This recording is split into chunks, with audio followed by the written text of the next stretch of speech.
Comrade, how would you like to join the Fatui? What did he say?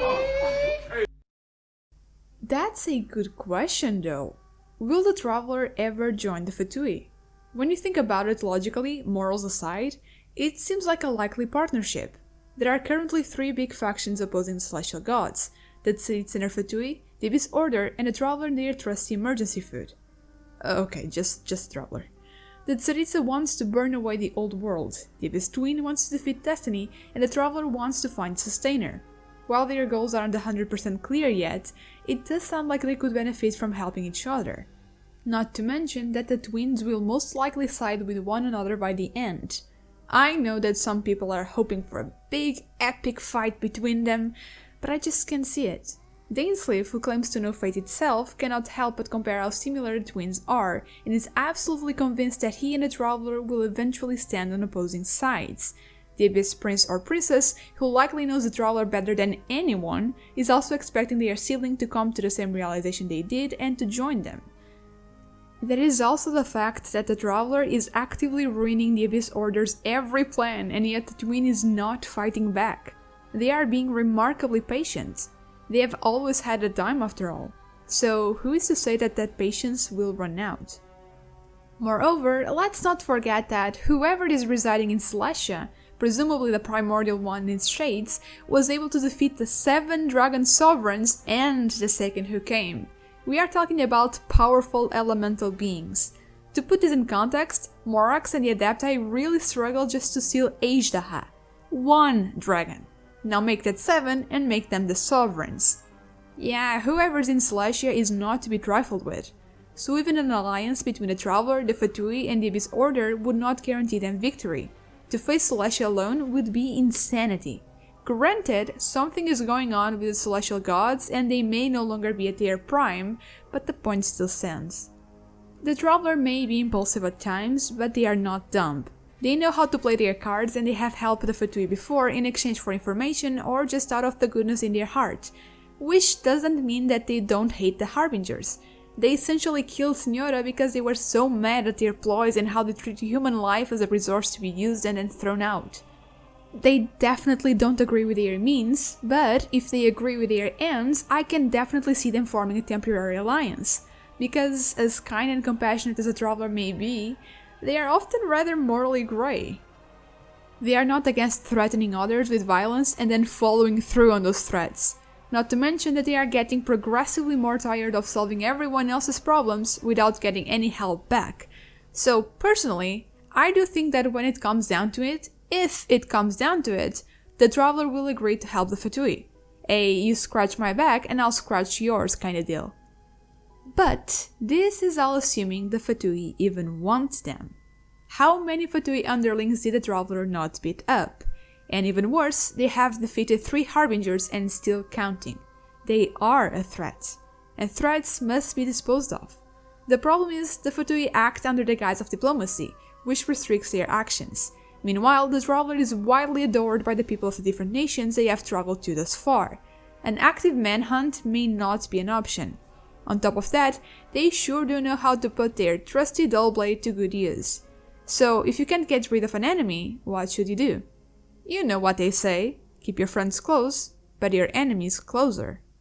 From the information we currently have about the Harbingers, I'd say Pierro and perhaps the Tsaritsa have 3 main criteria when choosing a new addition to their ranks, and this choice likely comes out of necessity, but not need. Wait, that sounds weird. What I mean is that they may be forced for one reason or another to make specific individuals Harbingers, but they don't actually need more Harbingers.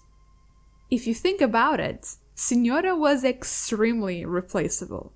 Yes, she was strong, but she was only ranked 8th out of 11. She was the one in charge of collecting the noses, but literally anyone else could do it. Case in point, Dottore managed to get 2 noses for the price of 1, and now it appears it will be Arlecchino's turn. Signora's importance resided within Mondstadt's chapter due to her criminally underutilized backstory. After that, she was ready to be replaced. It would likely be easy to do so as well, since Snezhnaya boasts the largest military in all of Tevat. They probably had a lot of strong, trustworthy soldiers to choose from. You know, ones that were actually Snezhnayan. I am actually rooting for Child to be the only Snezhnayan person among the Harbingers just because I think that's hilarious.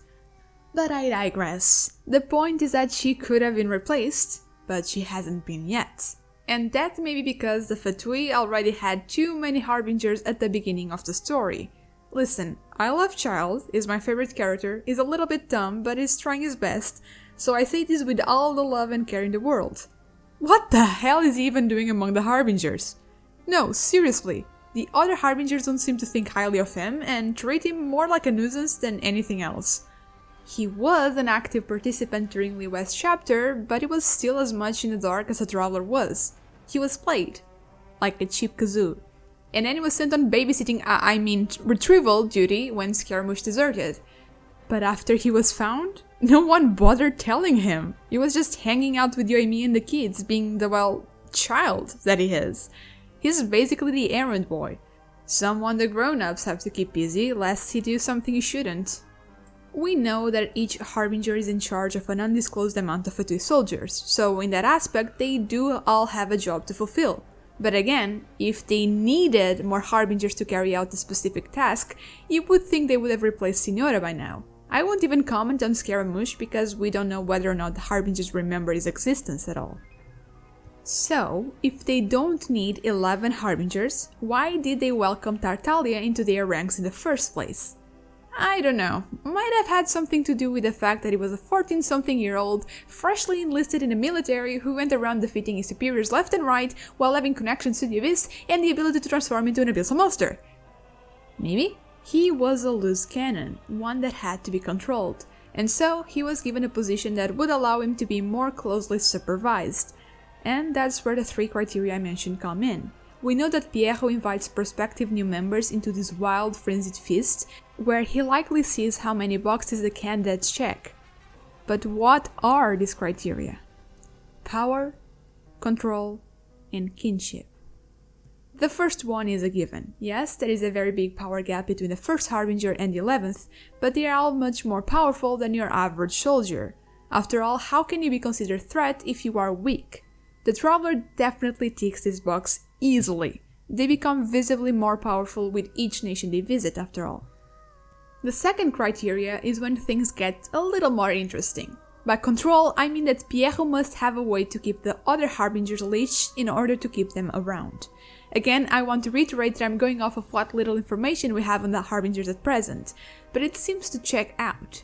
Scaramouche's metaphorical leech was a lie that he was fed. He was manipulated in every way. For Signora, her very life depended on her delusion, as her flames would otherwise have consumed her. For Child, his leech is his own family. Come on now, do we actually believe that Pulcinella has good intentions? Not even the Wanderer believes so. Nothing matters more to Child than his family. If he ever gets out of hand, all the Fatui need to do is remind him of just how vulnerable they really are. But does the Traveler check this box? I'd say that not at present. If they are stealing joint forces with the Fatui first, then maybe they could use that against them, but the Abyss Prince or Princess seems to be more powerful than their own twin at present, and they have an entire army, so they aren't exactly an easy target. The Fatui could also potentially negotiate with the Traveler regarding their less ethical practices, but that's a whole lot of speculation. Okay, so what about kinship? I know this one might sound weird, but it's mostly here because of Signora. Her recruitment was weird, because she wasn't particularly powerful when compared to most of the Harbingers. Additionally, she was also not a threat. As the Crimson Witch of Flames, she only burned monsters and demons. She didn't oppose Tsaritsa or humanity at all. And she was on countdown.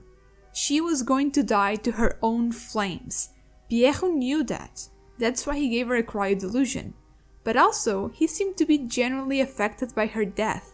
For all the times that we have been told that the Harbingers do not care about each other, we did see him promise her to carry on in her name.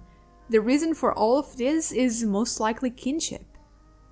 La Signora lost everything because of the cataclysm, and so did Pierro. He lost his home, his people, his previous station. It's unclear how he feels about the other Kandrians at present. He tried to warn them, and they did not listen. But they were still his people and his home. He might have felt sympathetic towards Signora. This might also be the reason why Capitano was recruited, as I firmly believe that he's the Bloodstained Knight, but that's another story. So, does he feel the same way towards the Traveler? Maybe? They were sealed away during the Cataclysm, but they had no real connection to Conria or even Tevat at that point. You know who did though? The sibling. Piero most certainly knew them before everything went south. They were the prince or princess of Conria after all.